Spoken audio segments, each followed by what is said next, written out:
So, hi everyone, welcome back to the class. This is lecture number 2 for the geography. Geography NCERT we are covering in a very holistic manner. So, this is in that series, the lecture number 2, the Earth in the solar system. We are going in a very step by step manner. So, we are not covering NCERTs like first we are covering like class 6th ka chapter number 1, class 6th ka chapter number 2. We are covering it in a very holistic manner and we are covering it in a topic wise manner. So what we have done, we have talked about geography, the discipline of geography. क्या है ये discipline of geography? Now we are talking about earth and the solar system. अब यहाँ पे catch है, we can also talk about the universe. ठीक है, क्योंकि universe is a bigger system and universe के बारे में हमें पहले पढ़ना चाहिए. But no, we are talking about the earth and the solar system earlier. Why? Because देखो हुआ क्या, in earlier times when we started learning about the systems of earth and the solar system, I have told you we first know the earth is flat, then we get to know the earth and the sun are like this and sun is revolving around the earth. So first we talked about the earth and its solar system, but over the time with the help of Hubble sir, we will talk about him later. Hubble was the person who told us that कि earth is not revolving around earth, sun is not revolving around the earth, it is the earth who is revolving around the sun and it is making a solar system. And after he have discovered that there is the universe is very big, so we get to know about universe in the later stages of development. So this is the thing, that's why we will cover the universe in the later stage. First we will talk about the earth and its solar system. Okay, so when we talk about solar system, there is a word which is very famous in geography, that is the celestial. What are celestial bodies? What are these celestial bodies? Any body which has its mass, which has its volume and which can be touched and is present in the solar system, we call it a celestial body. Any natural body outside the earth atmosphere, earth in itself can be called a celestial body if we are present at another planet, but we are present at earth, so we will call other planet the celestial bodies. The sun is also a celestial body, the other planet is also a celestial body. If there is any small rock present in the solar system, we call it a celestial body. Any shape, any size, we don't differ. Like we differ in planets, we differ in type of planet, we differ in stars, we differ in asteroid, but all these things are celestial bodies. First of all, is that thing clear?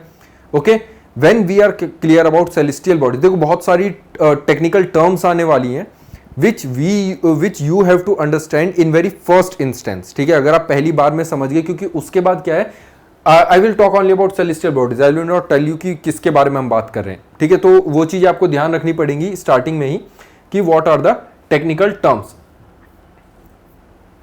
ठीक है, so celestial bodies we get to know कि what are these celestial bodies. अब earth is present in the solar system, ऐसे ही earth के अलावा बहुत सारे planets which are present, and in this solar system or outside that solar system there is a universe.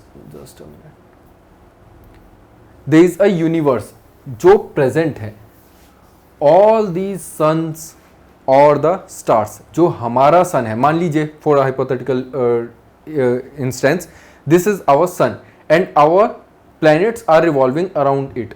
There are so many suns present outside our solar system and we call them stars. तो क्या हमारा sun भी star है? Yes, our sun is also an star. ऐसे ही हमारे सन से हजारों गुना बड़े, लाखों गुना बड़े, there are so many stars which are present at a very far places. So जो भी ये आपके स्टार आपको यहाँ पे दिखाई दे रहे हैं और रात में जब आप इन्हें देखते हैं, when you see in the night, ठीक है, when जब भी आप बचपन से पढ़ रहे हैं ट्विंकल ट्विंकल लिटिल स्टार्स, तो वो स्टार्स जब आप देखते हैं तो you try to make an image कि चलो यार इन्हें काउंट करते हैं, आज एक इमेज बनाते हैं. तो you say to your friends, look at that, you can see a table there, you can see a rabbit there. So there are the formations which has been developed by these stars. When we are seeing from our earth, there is a very good formation which can be developed through these stars. If we join them, like if I join this star, so it is making some image. If I put wheel here, so it will form a car. So these are the images which has been formed by these stars images, and we call them as a constellation. Constellation is a group of stars and imaginary image which has been formed by us, or which is looking some like something like a image. तो उसको हम क्या बोल देते हैं? We call it a constellation. ऐसे ही हमारे यूनिवर्स में जब भी हम अर्थ से देखते हैं, there are so many constellation present outside our earth और our solar system except our sun. If you take out our sun, तो there are so many stars which are present in the universe. तो ऐसे ही इनमें एक one of the famous just wait, one of a famous constellation is Great Bear. ठीक है, Great Bear. Great Bear constellation is one of the most famous constellation which is present, which we can see in the starry night.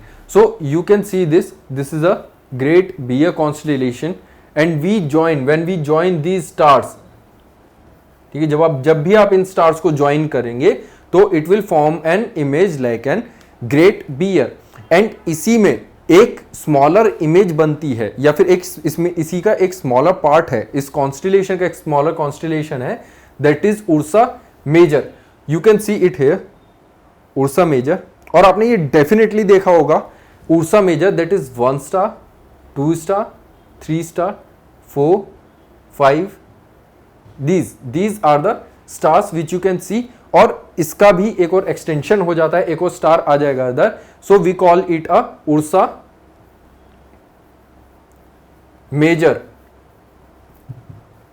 Ursa Major ये आप English में बोल सकते हैं और western language में बोल सकते हैं, और इसी को हम जानते हैं बाय द नेम ऑफ सप्त ऋषि. ठीक है ना, ये तो सुना होगा ना, सप्तऋषि. तो सप्तऋषि क्या है? This is the 1 star, 2 star, 3, 4, 5, 6, 7 stars are total there which are forming the Ursa Major. So Ursa Major is a part of Big Bear constellation. और इसका मतलब जब भी, और उर्सा मेजर क्यों इंपॉर्टेंट है, why we use Ursa Major, और Ursa Major क्यों इतना इंपॉर्टेंस में आया? देखो, फ्रॉम द एंशियंट टाइम्स जब हमारे पास कंपास नहीं थे, we use this Ursa Major constellation, और we use this stars to get to our location or to get to know the direction of any location. या फिर मान लीजिए if I drop you at some places in anywhere in the world, तो how will you recognize where is east, where is west, where is north, where is south? In today's time we have so much of equipments, we have the compasses to get to know us that this is the north direction, this is the east direction. But in earlier times there were no compasses. So the people get to know their location by the location of the stars.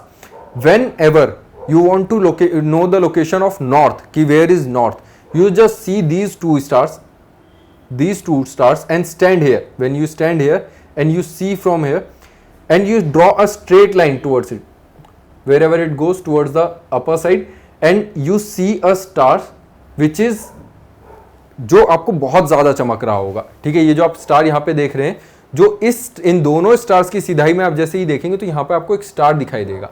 We call it a Polaris, और you can से north star.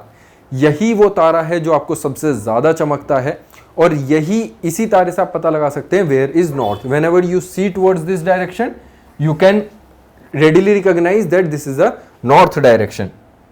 So this is the importance of this constellation, कि ये हमारे लिए directions का कैसे आपको फायदा देते हैं. ठीक है, तो ये आप इमेजेस, ये वाली इमेज भी आप काफी बार देखे होंगे, उर्सा माइनर, उर्सा मेजर. तो दीज आर द इमेजेस जो आपको डायरेक्शन बताती हैं, where is north, where is south. अच्छा, what is the thing about this North Star? North Star is present in the north of earth. ठीक है, अगर आप अर्थ की बात करें तो अर्थ में this is the north pole, this is the south pole. ठीक है, अब इसमें जो आपका नॉर्थ स्टार होगा that is just above the north pole. ठीक है, नॉर्थ पोल के जस्ट नॉर्थ में होगा आपका नॉर्थ स्टार. और अगर आप यहाँ पे देखेंगे तो आपको ये कॉन्स्टिलेशन कुछ ऐसे नजर आएगा. ठीक है, और आप जैसे ही इस दोनों से देखेंगे तो आपको ये यहाँ पे नजर आ जाएगा। वैसे ही जब आप यहाँ पे प्रेजेंट होंगे, अर्थ पे किसी भी लोकेशन पे प्रेजेंट होंगे, तो आपको ये कॉन्स्टलेशन कुछ ऐसा नजर आएगा, ठीक है। और जैसे ही आप इन दोनों स्टार से सीधे देखेंगे तो ये आपको ऊपर नॉर्थ स्टार नजर आ जाएगा। सो ये कॉन्स्टलेशन आपको अर्थ पे डिफरेंट लोकेशंस पे it can be seen in different direction और इन डिफरेंट पोजीशन। वैसे ही आप सदर्न अगर हेमिस्फेयर में चले जाएं और यहां से आप इस सप्तऋषि पैटर्न को देखना चाहेंगे तो this will look different to you, ठीक है। सो ये पैटर्न हर जगह पे सेम नहीं रहता है, it can be seen from many places in different direction in different position. So this is the thing about this constellation, okay. ऐसे ही आपके बहुत सारे कॉन्स्टलेशन होते हैं, all these are sunshine, moonshine और स्टार्स। जो आप बोलते हैं ना कि आपके स्टार्स की दिशा खराब है, तो these are the stars which we see, the Aries, the Taurus, the Gemini, Cancer, all these are the sunshine and moonshine, Virgo, Libra, Scorpio.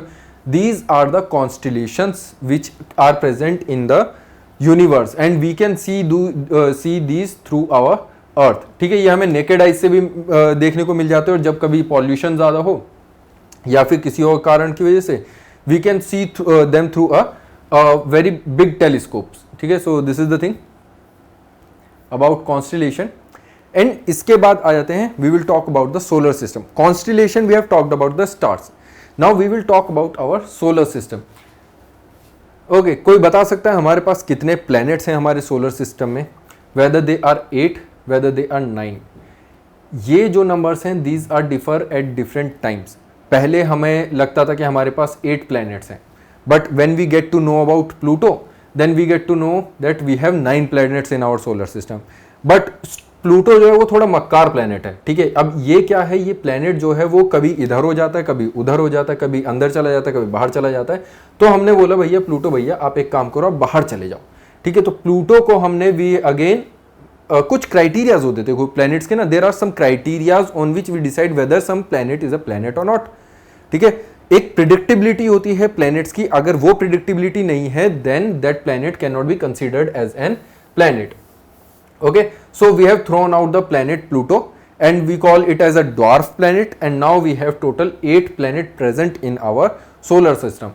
What are these 8 planets? अगर आप बचपन से थोड़े पढ़े हो, ध्यान दिया हो, तो टोटल 8 planets हैं, और 8 planets में कौन कौन से हैं? Mercury, Venus, earth, Mars, Jupiter, Saturn, Uranus, Neptune, and ये बेचारा बाहर हो चुका है तो इसको हम कंसीडर नहीं करेंगे। This is a dwarf planet, but we have to study about the Pluto.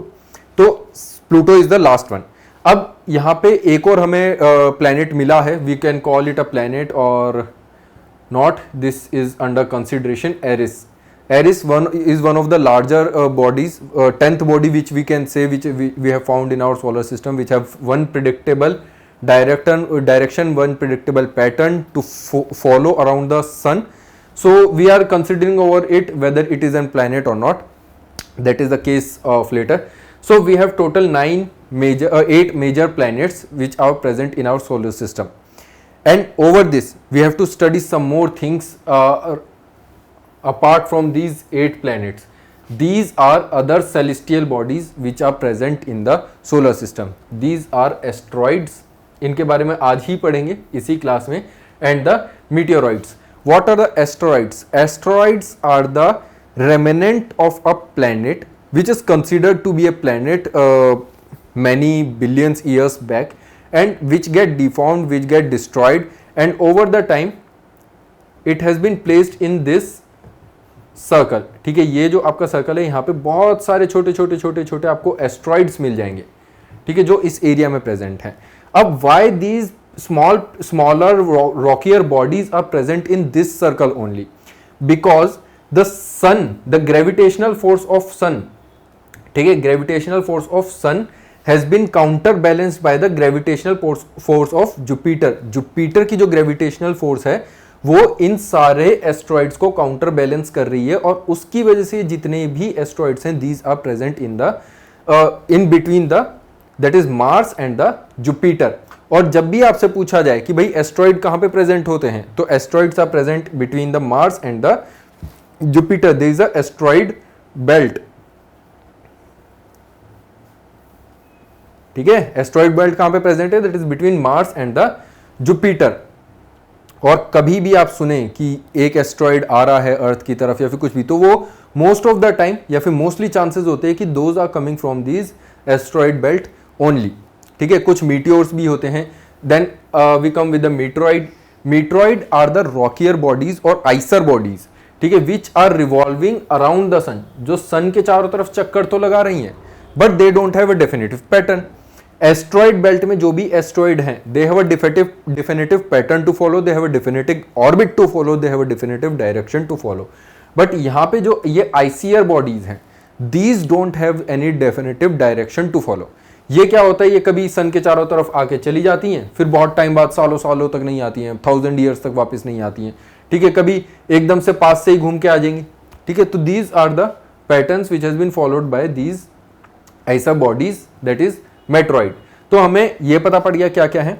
अर्थ के बाहर जितनी भी रॉकियर बॉडीज हैं, whether they are asteroid, whether that is sun, whether that is other planet, whether that is meteoroid, whether that is dwarf planet Pluto, तो ये सभी क्या हो जाएंगे, these are the celestial bodies and these all are part of solar system.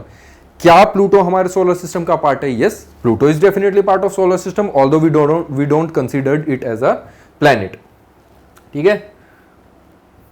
Next is the planets and its orbital plane. Okay, तो planets को हम planets क्यों बोलते हैं? Why the planets are called as planet and what are the criteria जिसकी वजह से एक प्लैनेट बनता है? First of all, it must have a fixed path to move around the sun. अगर वो फिक्स्ड पाथ फॉलो नहीं कर रहे हैं तो these planets will not be called as planet in terms planets, ठीक है।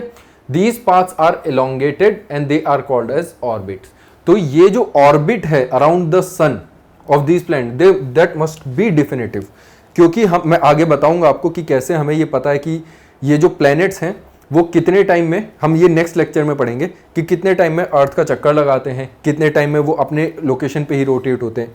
वैसे if you see the if we have placed the Pluto here, no we don't have placed Pluto here, so what is the thing about Pluto, why don't we call it a planet? तो Pluto क्या होता है in a hypothetical situation, if Pluto is present here, in 1 year it will revolve around the sun like this, but in another year it will cut the path of Neptune and it will go like this, ठीक है। इसने क्या कर दिया, Neptune का path cut कर दिया। अब यहाँ पे ये that is the very important thing कि यहाँ पे फिक्स्ड पाथ है, you don't have to cross your path. तो कई बार क्या होता था, प्लूटो कई बार आपकी जो सोलर सिस्टम है उससे बाहर भी चला जाता था, sometimes it go here and sometimes it cut the path of Neptune. तो दैट्स वाई हमने बोला कि प्लूटो भैया आप बहुत जो है शैतान हो, आप चले जाओ। और ऐसे ही अगर आप यहाँ पे देखें कॉमेट्स और जो हमने इससे पढ़ा मेट्रॉइड, तो ये क्या है, these follow the path like this, they don't have any certain path, they can go like this, they can go like this. तो this is the thing about comets and meteoroids. Okay, so हमने ये जाना कि planets have their fixed path and वो वही path follow करते हैं। And एक और चीज, that is the path is elongated. इसका मतलब क्या है, पाथ एलोंगेटेड है मतलब पाथ सर्कुलर नहीं है, ठीक है। पाथ ऐसे सर्कुलर नहीं है, this is not a circular thing. ये क्या है, ये कभी प्लैनेट्स आपके पास में आ जाते हैं और कभी प्लैनेट सन से थोड़ा दूर चले जाते हैं। हम ये जानेंगे इसे क्या बोलते हैं, we call it a perihelion, ठीक है, एंड एपीहीलियन।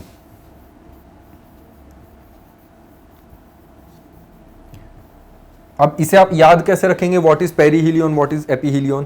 पी से हम बोलते हैं ना पास। तो जो जब भी हमारा प्लेनेट सन के पास जाए, we call it a position of perihelion and whenever it goes away from the sun, ठीक है, ए से क्या हो जाएगा आपका away from the sun, we call it a aphelion situation. तो यहां पे whenever earth, where is earth is in third path, तो जब भी अर्थ आपका इस एरिया पे होगी, यहां पे या फिर यहां पे, we call it a aphelion position and whenever the earth is present in these position we call it a perihelion position. इनकी भी हम डेट्स जानेंगे, बहुत अच्छे से समझेंगे, what are the impacts of this perihelion and aphelion positions on our climate, ठीक है, हमारे अर्थ पे क्या क्या उसके इंपैक्ट होते हैं। So this is the thing about the orbital plane. अच्छा, व्हाट इज ऑर्बिटल प्लेन? सबसे इंपॉर्टेंट चीज, एक हम प्लेन मान चुके हैं, again this has been observed by us, this has been decided by us कि what should be the plane. तो plane whenever the earth follow a path, ठीक है, if we see like this, तो मान लीजिए कि ये अर्थ है, ठीक है, और ये सन का चक्कर लगा रही है, ये सन है, this is the sun and this is following a path, ठीक है, ये ऐसे एक पाथ फॉलो कर रही है। तो जिस प्लेन पे ये पाथ फॉलो कर रही है लाइक दिस, ठीक है, we call it a plane, orbital plane. ऐसे ही अगर मान लीजिए अर्थ हमारा प्लेन ऐसे फॉलो कर रही होती, ठीक है, लाइक दिस, थोड़ा सा आपका डायगोनल, तो हम क्या करते हैं, हम एक हाइपोथेटिकल सिचुएशन लग रहे थे और उसको हम ऐसे कर देते और फिर बोल देते कि this is the again a orbital plane. तो ये एक सिचुएशन है जिसको हम अपने आप से एडजस्ट कर लेते हैं, क्योंकि हम ह्यूमन से सब कुछ एडजस्ट कर लेते हैं। तो हमने इसको अर्थ का जो भी प्लेन है उसको हमने बोल दिया कि ये एक ऑर्बिटल प्लेन है। अब इस ऑर्बिटल प्लेन से जो भी ऊपर नीचे जाएगा वो थोड़ा अलग हो जाएगा एंड हम उसका ऑर्बिटल प्लेन फिर डिसाइड करने लग जाएंगे कि जुपिटर का ऑर्बिटल प्लेन थोड़ा सा अलग है, मरकरी का ऑर्बिटल प्लेन थोड़ा सा अलग है। मान लीजिए दोबारा से हम सिचुएशन लेते हैं कि ये ऑर्बिटल प्लेन है अर्थ का, दिस इज अ प्लेन, ठीक है, जिसपे अर्थ मूव कर रहा है। हो सकता है मरकरी थोड़ा सा नीचे और थोड़ा सा डायगोनली फॉलो कर रहा हो, ठीक है, इस टाइप से, ऐसे ही हो सकता है जुपिटर इसी प्लेन पे थोड़ा सा डायगोनली फॉलो कर रहा हो, मतलब थोड़ा सा टेढ़ा फॉलो कर रहा हो, एक टाइम पे ये ऊपर जाता हो, एक टाइम पे नीचे। तो उसको हम डिसाइड करेंगे फ्रॉम द अर्थ्स ऑर्बिट, ठीक है। तो जिस पे अर्थ ऑर्बिट करती है उसे हम बोलते हैं ऑर्बिटल प्लेन, और उसी से हम डिसाइड करते हैं बाकी प्लैनेट्स का ऑर्बिटल प्लेन कैसा है। ठीक है, so this is solar system. अब यहां पे आप देख सकते हैं, मैंने आपको बताया था कि मरकरी का एक ऑर्बिट अराउंड द सन कितने दिन में होता है? 88 डेज, ठीक है। अर्थ का एक ऑर्बिट कितने दिन में होता है, कोई बता सकता है? Anybody? Exactly in general terms हम बोल देते हैं अर्थ का एक ऑर्बिट है 365 डेज, बट नहीं, अर्थ का एक ऑर्बिट है 365 और एक चौथाई दिन, दैट इज एक क्वार्टर डे एक्स्ट्रा होता है। बट अब हम इस क्वार्टर को ना निकाल देते हैं, हम बोल देते भैया तुम बाद में आना, और हम 4 साल में एक क्वार्टर क्वार्टर क्वार्टर क्वार्टर आप ऐड करेंगे, you will add this quarter, so it will become 1। We will say कि there is 365 plus 1 day after every 3 years, और you can say after every 4th year. तो इसको हम क्या बोल देते हैं? We call it a leap year. देखो फिर हमने एडजस्टमेंट कर दिया यहाँ पे, वी आर द ह्यूमंस, और हमने इसका एडजस्टमेंट कर दिया। तो ऐसे ही हम क्या करते हैं यहाँ पे, वीनस अगर आप देखें, वीनस का ऑर्बिट कितना है सन के चारों तरफ? 255। अब क्या ये सब आपको याद रखना है सर, इतनी सारी जो है ये यहाँ पे फिगर्स आ रही है, we shall we remember that? नहीं, अगले लेक्चर्स में बताऊंगा मैं आपको कैसे इसको याद रखेंगे। हमें सिर्फ ऑब्जर्व करना। देखो UPSC is not the game of rote learning, it is a game of observation. If you observe things very very minutely and very precisely, तो you will get to know कि यार ये तो बहुत ईजी है, ठीक है।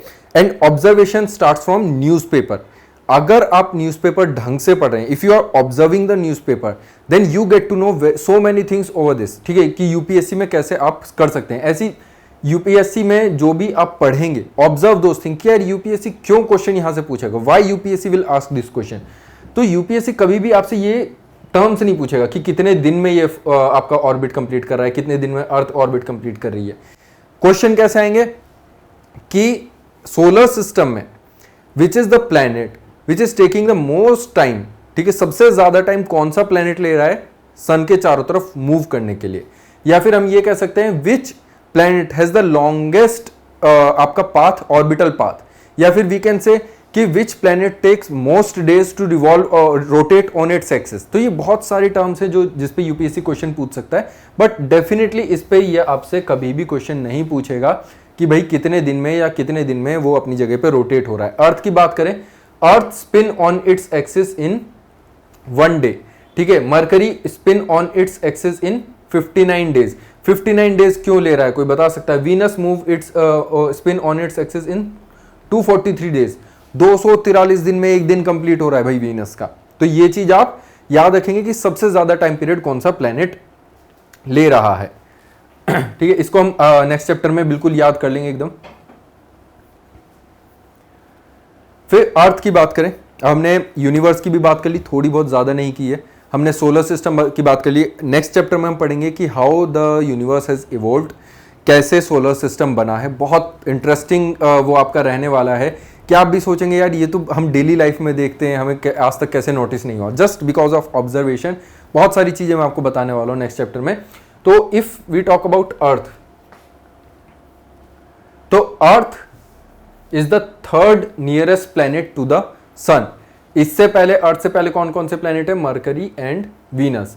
ठीक है, इन साइज की बात करें तो this is the fifth largest planet. Mass की अगर हम बात करें, this is the fifth largest planet, slightly flattened at the poles. ठीक है, तो ये मैंने आपको लास्ट चैप्टर में बताया था कि हमारी जो अर्थ है that has been flattened at poles, मतलब जो हमारा यहां से लेके यहां तक का डिस्टेंस है, ठीक है, अर्थ पे the distance from east to west, east to west and north to south, there is a difference is of 42 kilometres. क्या आपको यहां से यहां तक इसकी डिस्टेंस याद रखने की जरूरत है? नहीं। ठीक है, बस हमें एक ऑब्जर्वेशन करना है। We have observe that earth is flattened at poles and why is it so? क्योंकि जब अर्थ रोटेट होती है अपने एक्सिस पे, when earth rotate over its axis, तो क्या होता है? When it rotate over its axis, तो what happen is the areas over the equator start bulging.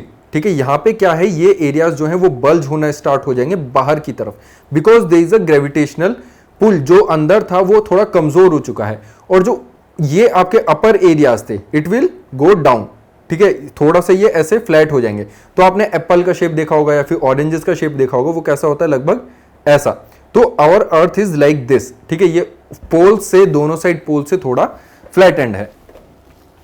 ठीक है, so this is the thing about earth and condition. Earth is the only planet in our knowledge in the whole universe that has presence of life. It is such a unique planet. We have observed till now billions of planets. The scientists have observed, the astronomers have observed billions of planets till now, but they don't find any of the planet which has life over that. So conditions are favorable to support life. That is only planet present, that is only thing present in our only planet Earth. One of the most important thing is blue in appearance. कोई और सा planet हमें किसी की वजह से blue नजर आ सकता है just because of presence of some other gases, but there is something unique which make our planet blue. That is the presence of water. Our Earth is present. Our Earth has 70% covered in water. ठीक है, 70 से ज्यादा प्रतिशत हमारी अर्थ पे जो है पानी प्रेजेंट है। और अगर हम कवरेज एरिया के हिसाब से देखें, ठीक है, अब अगर इसे हम पानी को निकाल देंगे तो इसके बारे में मैं आपको एक इंटरेस्टिंग बात बताऊंगा, बट वो फिर बाद में हो जाएगा नेक्स्ट चैप्टर में, वो we will talk about that later. तो 70% of the earth is covered with water and because of presence of water we get to know if you go on Jupiter, if you go on Mars, if you go on any other planet, we get to know that Earth is appearing blue. Okay? अब अर्थ की एक लौती हमारे पास एक satellite है, और natural satellite है, we call it a moon.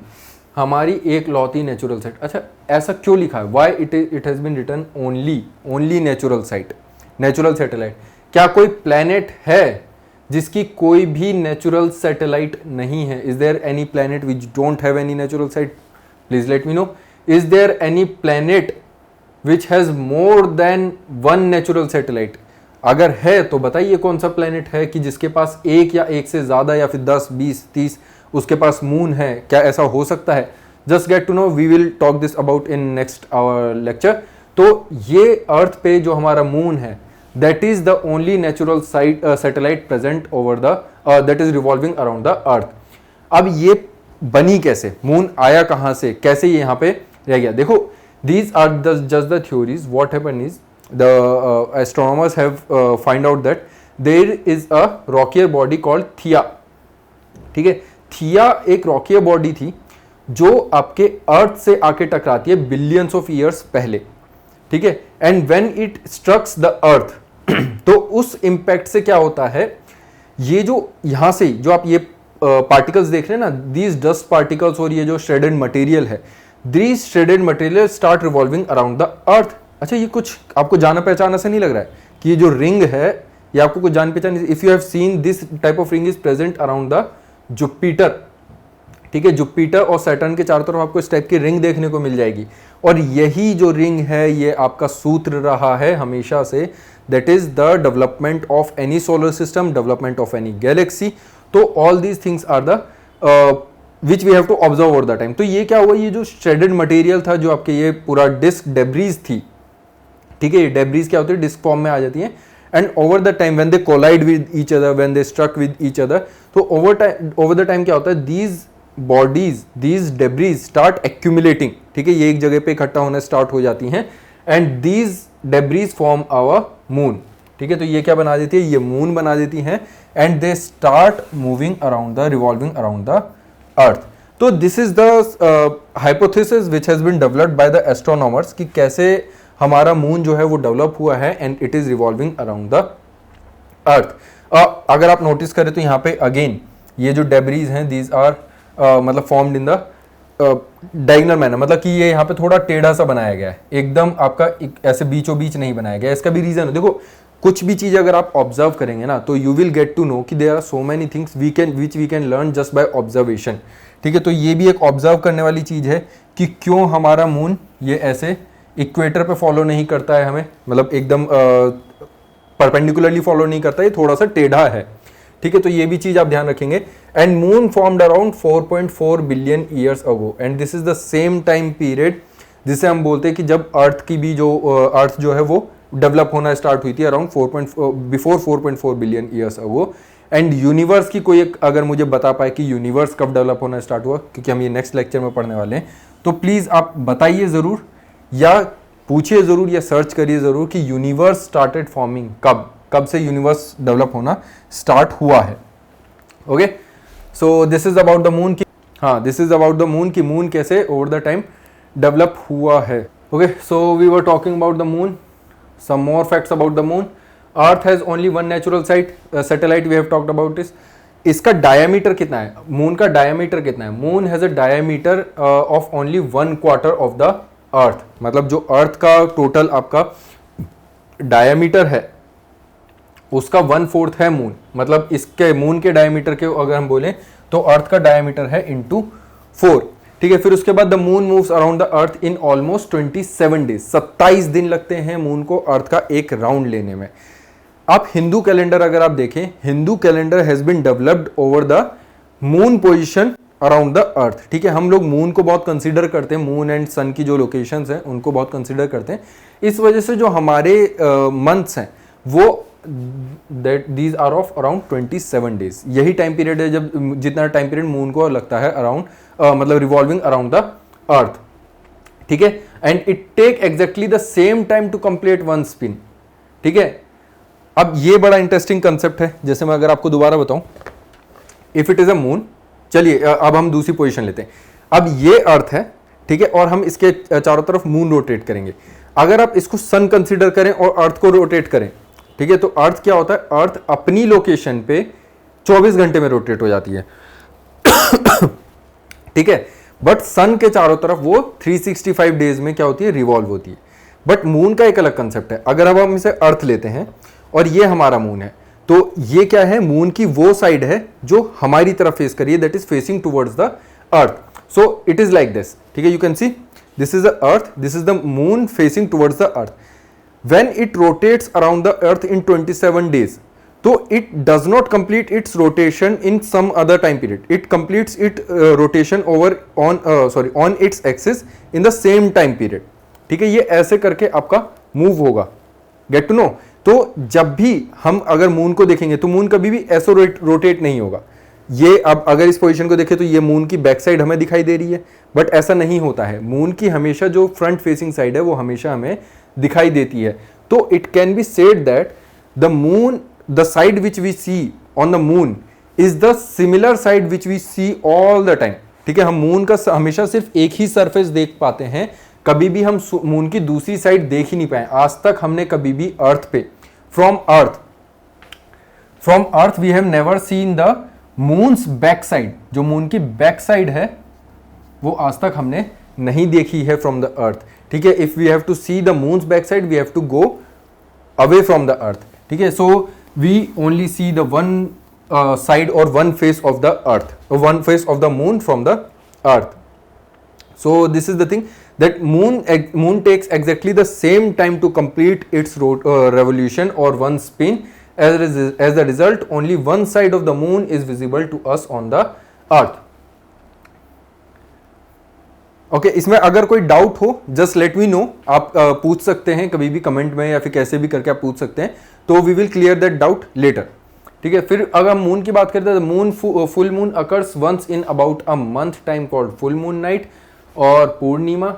देखो फिर अगेन ऑब्जर्व पूर्णिमा, what do you observe by the name पूर्ण. ठीक है, सॉरी, पूर्ण का मतलब क्या होता है? पूर्ण का मतलब फुल. ठीक है, फुल. एंड निमा मतलब आपका moon, that is we are talking about the moon. Here we are talking about the full moon. पूर्णिमा मतलब फुल मून. एंड ऐसी अमावस्या मतलब जब आपको मून दिखाई नहीं देता है. The fortnight later you can not see the moon at all. जब आपको मून बिल्कुल भी नहीं दिखाई देगा, उस पर क्या हो जाता है आपका, that is Amavasya. That is means कि उस पर पूरा शेडो हो जाता है, वो पोर्शन बिल्कुल शेडो हो जाता है बिकॉज ऑफ सन. अब देखिए ये पोजीशन अगर आप देखिए, सन यहाँ पे है, वी हैव अर्थ ओवर है, तो यहाँ पे क्या होगा, ये जब मून इस पोजीशन पे होगा, when the moon is present on this position, तो सन की रेस किस साइड से आ रही हैं? इस साइड से. ठीक है, और यहाँ पे क्या है, आपको मून की जो शेडो है that is facing towards the earth. Earth पे आप देखें तो इस साइड आपको रोशनी दिखाई देगी, इस साइड पे क्या है, अर्थ पे डे. ठीक है ना, ऐसी इस साइड पे क्या है, नाइट. और ऐसे ही अगर आप मून पे देखें, the side facing towards the sun of the moon is the day side और the lighter side of the moon. ठीक है, वहीं पे दूसरी तरफ जो मून का बैक साइड है वो क्या होगा, that is the darker side of the moon, और वो हमें अर्थ पे से बिल्कुल भी दिखाई नहीं देगा बिकॉज ऑफ शेडो. एंड यहीं पे when the moon is not visible to us we call it a amavasya time. ठीक है, अमावस्या. अब यहां से क्या है, when moon start moving towards this direction और rotating towards this. ठीक है, ये ऐसे जब मून रोटेट होना स्टार्ट होगा तो we will start seeing the slighter side of the moon. ठीक है, तो यहाँ पे आप देखेंगे छोटा सा एक एरिया नजर आ रहा है, वाइटर side of the moon.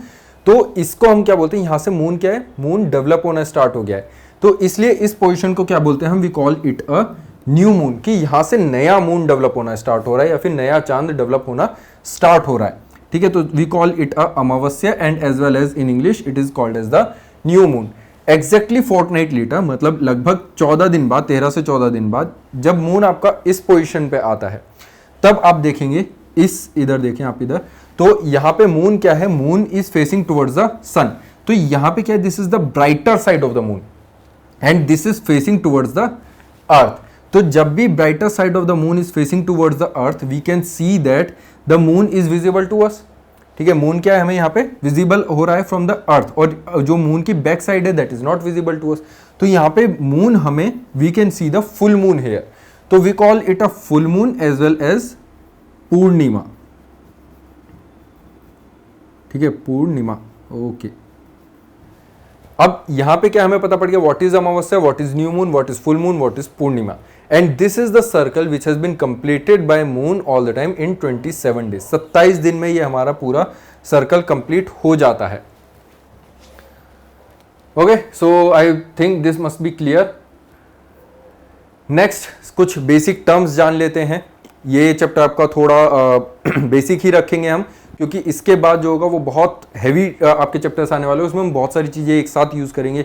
We will talk about galaxy, we will talk about universe, we will talk about geoid, we will talk about solar system. तो इस चैप्टर में हम कुछ बेसिक टर्म्स जान लेते हैं. जैसे कि first is your galaxy. What is galaxy? Galaxy, अच्छा, our solar system has one star only. ये इस बात से सब एग्री करते हैं. हमारे सोलर सिस्टम में सिर्फ एक ही स्टार है and we call it a sun. ठीक है, and galaxy is a system of billions of stars. जब कहीं पे आपको बिलियंस ऑफ स्टार्स एक साथ नजर आए और clouds of dust and gases नजर आए, तो we call it a galaxy. आप यहां पे देख सकते हैं, this is a milky way galaxy. ठीक है, this is a milky way galaxy. अब ये मिल्की वे गैलेक्सी, इसको आप हिंदी में क्या बोलेंगे? वी कॉल इट अ आकाश गंगा। नाम सुना होगा आपने पक्का ये, आकाश गंगा, मिल्की वे गैलेक्सी। जब आपने 6th क्लास अपनी कंप्लीट करी होगी तब आपने ये सुना होगा व्हाट इज आकाश गंगा। आकाश गंगा वो गैलेक्सी सिस्टम है जिसमें अर्थ प्रेजेंट है, ठीक है। अर्थ आपको, जैसे ये गैलेक्सी होता है ना, गैलेक्सी में क्या होता है? Galaxy is surrounded by some nebula और some black hole. There are so many galaxies जिसके अंदर अगर आप एकदम सेंटर में चले जाए तो यहाँ पे आपको ब्लैक होल दिखाई दे जाएगा या फिर नेबुला दिखाई दे जाएगा, इन दोनों में से कुछ भी हो सकता है। सो यहाँ पे क्या होता है, ये स्पाइरलिंग सिस्टम्स होते हैं ऐसे करके, these are the spiraling systems, ठीक है। इन्हीं के आर्म्स में जो आप देखेंगे छोटे छोटे आपको डॉट्स दिखाई दे रहे होंगे, छोटे छोटे डॉट्स दिखाई दे होंगे, इन्हीं में से एक डॉट पे आ जाता है हमारा सोलर सिस्टम।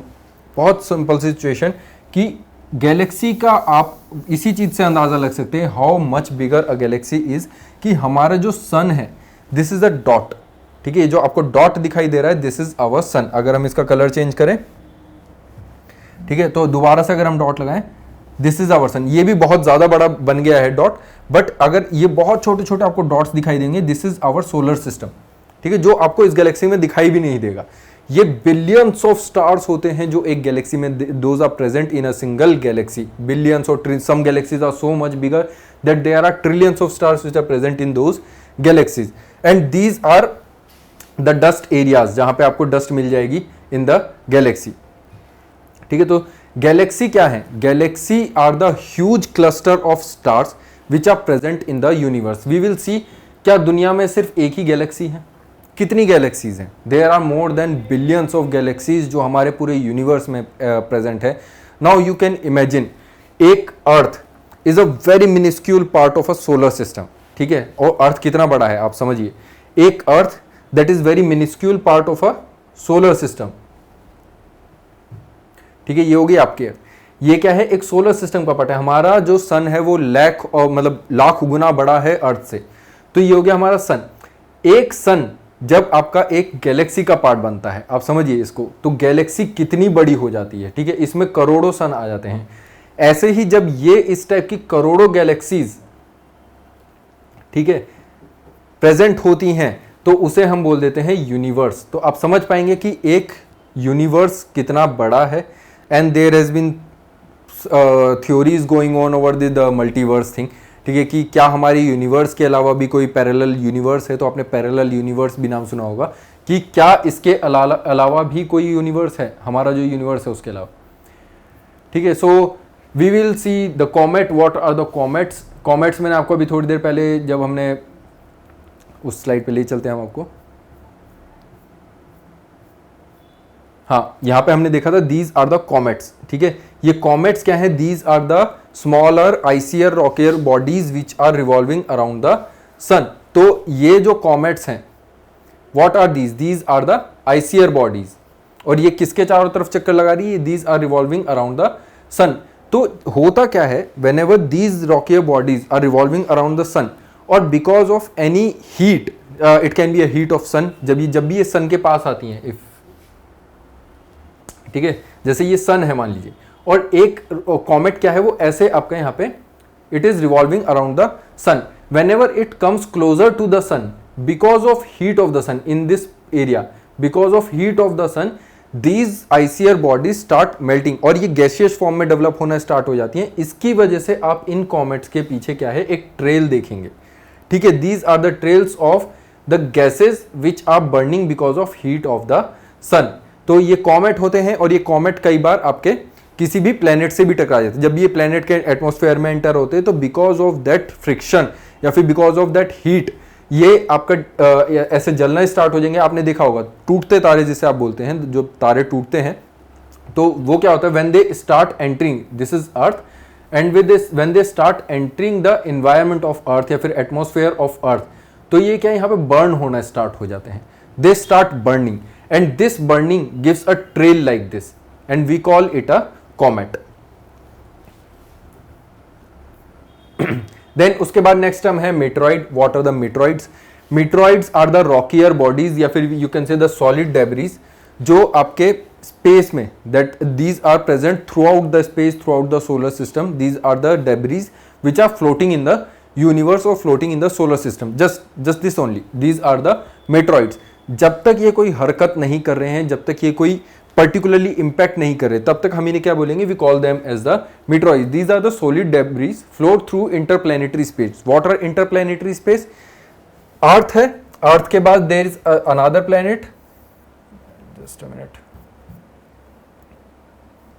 ठीक है। अर्थ के बाद अगर मान लीजिए कोई एक और प्लैनेट है, एंड इन दोनों के बीच में जो गैप है, इसके बीच में अगर कोई भी सॉलिड डेब्रीज आ जाती हैं, we call them as the meteoroid. अब ऐसे ही अर्थ है और वीनस है, और इसके बीच में अगर कोई आपके डेब्रीज हैं तो we call them as the meteoroids. तो ये आपके यहाँ पे मेट्रॉइड्स हो जाएंगे। They are not impacting us till now,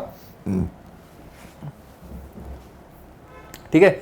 next आ जाते हैं मीटियोर्स। याद रखिएगा ये सारी टर्म्स को, बहुत इंपॉर्टेंट है, बहुत ज्यादा कंफ्यूजन हो जाता है। यूपीएससी डायरेक्टली आपको एज इट इज स्टेटमेंट दे देगा और आप फिर वही चीज है कि कंफ्यूज हो जाएंगे, या मीटरॉइड्स क्या है, मीटरॉइड क्या है, एस्ट्रॉइड क्या है, मीटियोर्स क्या है।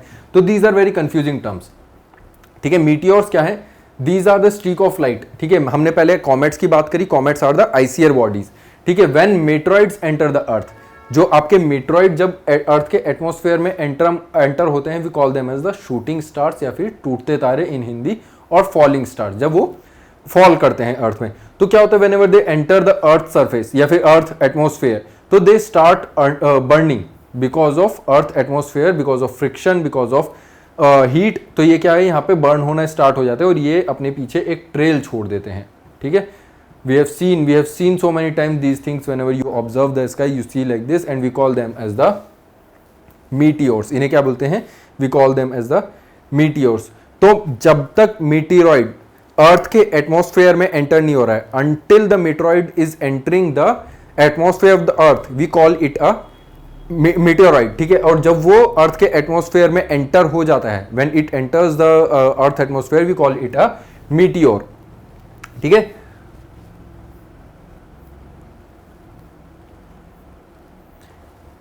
अब देखो होता क्या है, कई बार काफी बड़ी बड़ी रॉकियर बॉडीज होती हैं, and sometimes they are so harder as well. तो ये हार्ड बॉडीज जब अर्थ के एटमॉस्फेयर में एंटर होती हैं, and we know earth atmosphere is not that much big, depending on किस चीज के बारे में आप पढ़ रहे हैं। आप अर्थ के एटमॉस्फेयर को फ्रॉम 14 किलोमीटर टू 1400 2000 किलोमीटर तक आप लेके जा सकते हैं, and we call it a earth atmosphere. तो ये 14 से 2000 किलोमीटर तक के बीच में जो भी आपका एरिया आ जाता है, उसको हम कई बार बोल देते हैं एटमॉस्फेयर या आउटर एटमॉस्फेयर हो जाता है, ठीक है। ये आपका क्या हो जाता है? Outer atmosphere. और 14 किलोमीटर से जो नीचे हो जाता है, दैट इज इनर एटमॉस्फेयर। तो इस एरिया के बीच में जब कोई आपका मीटेरॉइड एंटर होता है और वो मीटियोर बनता है, व्हेन स्टार्ट बर्निंग, और कई बार क्या होता है, वो जो आपका रॉकियर सरफेस है, रॉकियर बॉडी है, सॉलिड बॉडी है, it is a bigger solid body या फिर एक हार्डर सॉलिड बॉडी है, तो वो क्या होता है, over this distance it does not destroyed, ठीक है। ये डिस्ट्रॉय नहीं हो पाता पूरे तरीके में, एंड इट गेट्स क्या कहते हैं, आपका अर्थ पे जो है टकरा जाता है या फिर अर्थ पे गिर जाता है। उसे हम क्या बोलते हैं? मीटियोर स्ट्राइक, और इसे बोल देते हैं मीटियोराइट, ठीक है। जो आपके स्ट्राइक कर चुका है और जो इस टाइम पे राइटली प्रेजेंट है on earth, meteorite that is rightly presenting on earth, और सर्वाइविंग चंक्स ऑफ मीटियोर, ठीक है, we call them as the meteorite. तो अभी तक हमने क्या पढ़ा? मीटियोरॉइड,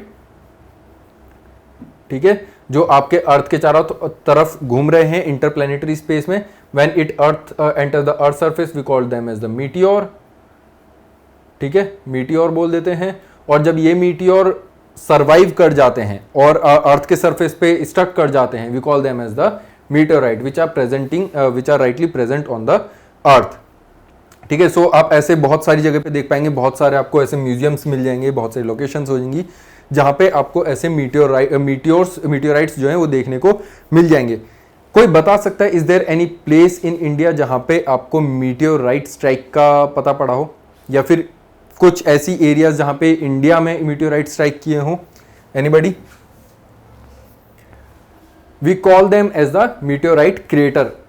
जब किसी जगह पे मीटियोराइट स्ट्राइक करता है और उसकी वजह से एक क्रेटर बन जाए, क्रेटर मतलब एक गड्ढानुमा स्थान बन जाए, तो उसको आप क्या बोलते हैं? Meteorite crater. Circular depression created by the meteorite, या फिर आप बोल सकते हैं मीटियोर स्ट्राइक, ठीक है, जब उसकी वजह से आपका इस टाइप का कोई भी क्रेटर बन जाए या फिर सर्कुलर डिप्रेशन बन जाए, we call it a meteorite crater. और ये जो मीटियोराइट क्रेटर है, क्या आपको इंडिया में कोई लोकेशन पता है जहां पे ये आपको मिल जाए? Is there any location which you can tell me? बहुत बार पढ़ा होगा, बहुत न्यूज में आता है। एनीबडी? नो? सो यहां पे आप देखेंगे, this is the Lonar lake. Lonar lake कहां पे है? दिस इज प्रेजेंट इन महाराष्ट्र, ठीक है, महाराष्ट्र में प्रेजेंट है ये Lonar lake. This is a very beautiful lake, ठीक है। ये एक्चुअली क्या है? This is a green lake. आपको ये यहाँ पे पिंक नजर आ रहा होगा। This is a very beautiful and green lake.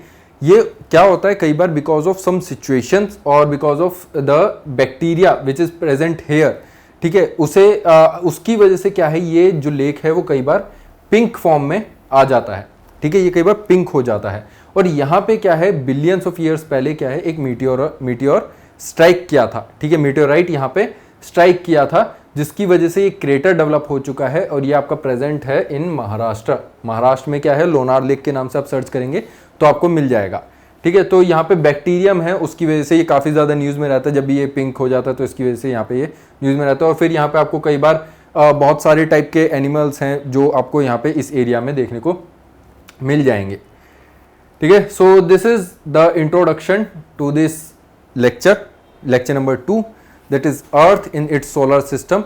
Next lecture हम कवर करेंगे that is about the universe, ठीक है, universe and presence of earth in the universe, ठीक है। तो हम यूनिवर्स के बारे में पढ़ेंगे कि यूनिवर्स की थ्योरीज क्या क्या हैं, what are the various theories कि यूनिवर्स कैसे डेवलप हुआ है ओवर द टाइम। फिर उसके बाद हम ये भी जानेंगे कि कैसे अर्थ डेवलपमेंट हुआ है, कैसे हमारा सोलर सिस्टम डेवलप हुआ है, अभी तक क्या क्या थ्योरीज हैं। बहुत अलग अलग थ्योरीज बनाई गई हैं आज तक डिफरेंट आपके जोग्राफर्स द्वारा, डिफरेंट एस्ट्रोनॉमर्स द्वारा। किसी ने बोला कि भाई एक प्लेनेट था वो दूसरे प्लेनेट से टकरा गया, एक कोई सोलर सिस्टम था वो दूसरे सोलर से टकरा गया, मतलब कोई एक स्टार था वो दूसरे स्टार से टकरा गया। तो there are so many theories जो हम नेक्स्ट चैप्टर में जानेंगे और देखेंगे कि कैसे अर्थ की पोजीशन मैटर करती है ऑन द अर्थ्स क्लाइमेट। बहुत सारी चीजें जानने को मिलेंगे। तब तक रहिए आप stay tune and thank you for joining us. Have a great day.